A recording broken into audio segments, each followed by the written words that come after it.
Good morning, student. Myself Kalpana. As you all know, we are discussing the chapter number 5. और उससे पहले मैं आपको एक बात, बहुत ही जरूरी बात आपसे शेयर करना चाहती हूँ बेटा। जैसे कि आप लोगों को पता है कि लॉकडाउन पीरियड हमारा चल रहा है, एक दो दिन में ये खुलने भी वाला है।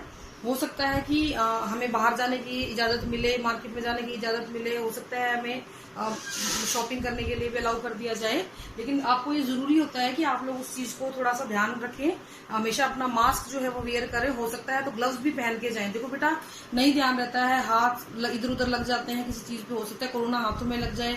घर आके आप हैंड वॉश करें, सैनिटाइज करें। इनफैक्ट मैं तो ये बोलती हूँ, अपने साथ सैनिटाइजर को हमेशा कैरी करें। सैनिटाइजर आप साथ रखोगे तो उस केस के अंदर क्या होगा, जैसे ही आप शॉप से बाहर निकलते हो अपने हाथों को क्लीन करो और फिर गाड़ी में अपनी बैठो, या जैसे भी आप जिस भी कन्वेंस से आप गए हो। तो ये आपकी अच्छे स्वास्थ्य की शुभकामना मैं करती हूँ और मैं चाहती हूँ कि लॉकडाउन खुले तो एक जिम्मेदार नागरिक की तरह हम अपना फर्ज निभाएं। मास्क, सैनिटाइजेशन, हाथों का धोना, ये सारी चीजों को हम लोग फॉलो करें।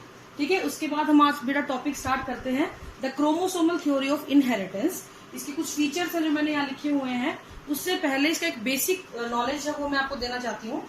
इस थ्योरी को जो है सटन एंड बोवेरी ने इसको इंडिपेंडेंटली अलग अलग, मतलब दोनों ने अपना अलग अलग काम किया था। सटन और बोवेरी ने 1902 में इन्होंने अपनी प्रपोज किया इस चीज को, और इसको रीडिस्कवर किया गया मॉर्गन, स्टूवेंट एंड ब्रिज के द्वारा।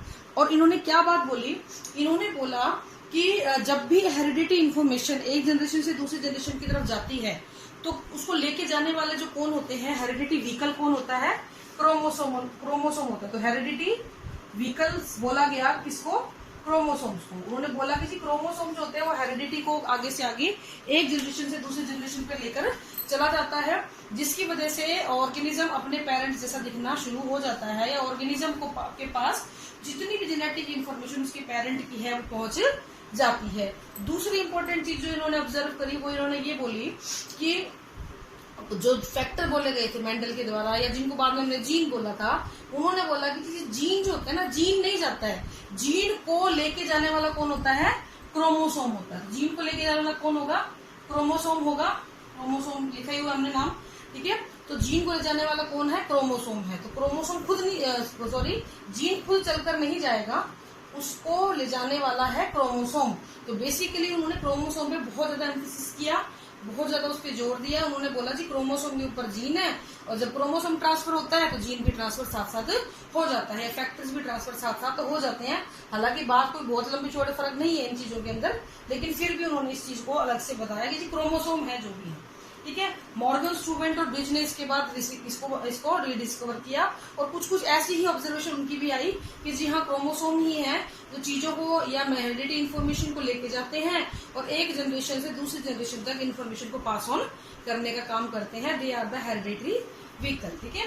अब इसके सिलाइन फीचर्स की हम लोग बात करेंगे बेटा। देखो एक एक पॉइंट मैं आपको बताऊंगी, उसके बाद एक्सप्लेन करेंगे। First of all, sperm and ovum are the bridge between two generations. कहने का मतलब क्या है, देखो आपको ये बात तो बहुत अच्छे से पता है, धरती पे जो जीव आया है वो अपने आप तो बनेगा नहीं, वो कहीं ना कहीं से आएगा। चाहे वो एक अमीबा को ले लो तो उसमें भी न्यूक्लियस आएगा, चाहे वो आप एक बड़े ऑर्गेनिज्म को ले लो उसमें स्पर्म और ओवम होंगे, जिनको हम गैमीट्स भी बोलते हैं। ये ब्रिज का काम करते हैं एक जनरेशन से दूसरी जनरेशन के बीच में। अगर गैमिट्स नहीं होंगे, अगर गैमिट्स नहीं बनेंगे तो कभी भी जनरेशन में आगे नई जनरेशन नहीं बन पाएगी।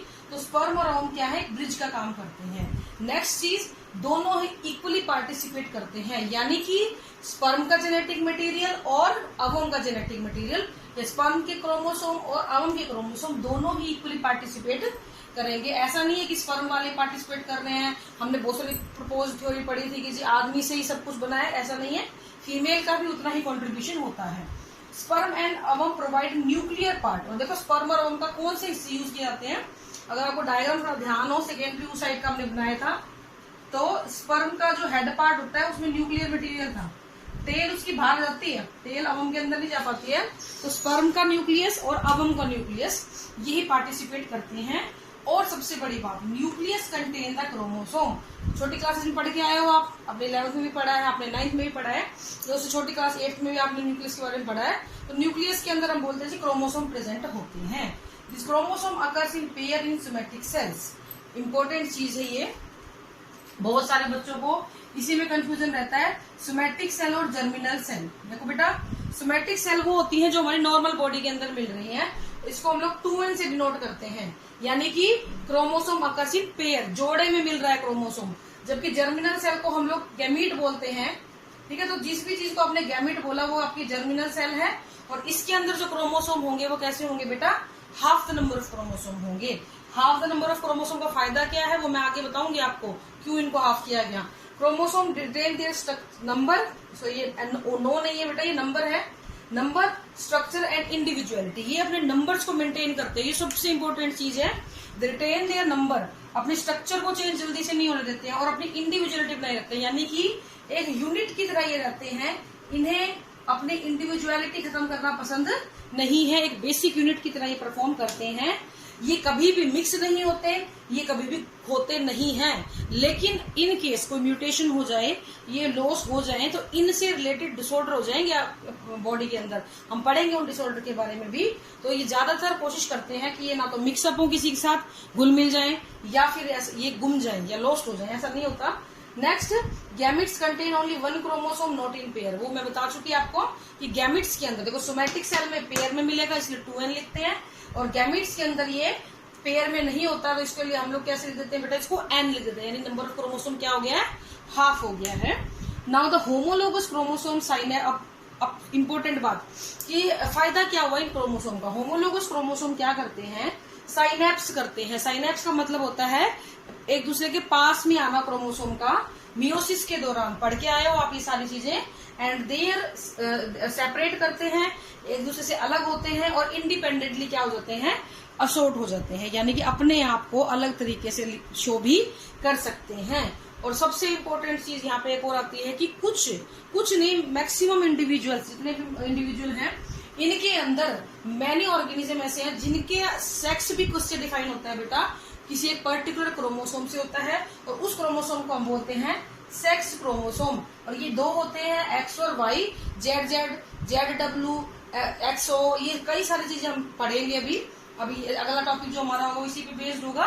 तो ये कुछ सेलाइन फीचर हैं किसी भी क्रोमोसोमल थ्योरी ऑफ इनहेरिटेंस के। अब मैं बात करूंगी क्रोमोसोमल थ्योरी ऑफ इनहेरिटेंस में कि जीन और इसमें एक पैरेलल बातें आई, 2 बातें लेके चले हम लोग। कोई कह रहा था जीन चल रहा है, कोई कह रहा था क्रोमोसोम चल रहा है। इनमें पैरेललिज्म की एक थ्योरी आई थी जिसमें ये बोला गया कि जी जीन जो होते हैं वो जोड़े में होते हैं, क्रोमोसोम भी जोड़े में होते हैं। जीन जो होते हैं ये सेपरेट कर होते हैं कब, जब गैमेट बनते हैं। सेम चीज यहाँ पे है, क्रोमोसोम भी गैमेट बनते टाइम सेपरेट हो जाते हैं। ये इंडिपेंडेंटली असोर्ट हो जाते हैं, क्रोमोसोम भी इंडिपेंडेंटली असोर्ट हो जाते हैं। तो कहने का मतलब मेरा ये है कि जितने भी ऑर्गेनिज्म हैं उनमें जो क्रोमोसोम पाए जाते हैं वो कैरी करते हैं जीन को, और जो चीजें जीन परफॉर्म करेगा वो चीजें कौन परफॉर्म करेगा, क्रोमोसोम, सॉरी जो चीजें क्रोमोसोम परफॉर्म करेगा वो सभी चीजें किसके द्वारा परफॉर्म की जाएंगी, जीन के द्वारा भी परफॉर्म की जाएंगी। नाउ द क्वेश्चन इज कि गैमेट्स को 2n क्यों होना पड़ा, गैमेट्स को n क्यों होना पड़ा। फॉर एग्जाम्पल 2n मेल और 2n फीमेल है, एक सोमैटिक सेल है। अगर इसके गैमेट भी ऐसे ही बन जाए बेटा, तो बच्चा कैसा बनेगा फर्टिलाइजेशन के बाद, कैसा बना बच्चा, 4n। क्या ये नंबर ऑफ क्रोमोसोम मेंटेन हुए, नहीं। हमने बोला था नंबर ऑफ क्रोमोसोम मेंटेन रखता है अपने आप को हमेशा। तो क्या कंडीशन बनती है, ये मेल ये फीमेल, क्रोमोसोम नंबर हाफ होंगे गैमेट्स बनते टाइम, तो इसको हम बोलेंगे यहाँ पे कौन सा डिवीजन होगा, मियोसिस होगा। ठीक है, अब दोनों मिलेंगे आपस में तो बनेगा 2n। देखो जरा ये और ये हो गए ना सिमिलर, पेरेंट 2n, इंडिविजुअल भी 2n। तो कहने का मतलब ये है कि ये अपने नंबर ऑफ क्रोमोसोम को मेंटेन रखते हैं। ठीक है बेटा, ये आज के लिए आपकी chromosomal theory of inheritance. Tomorrow we will discuss the next topic. Thank you and have a nice day.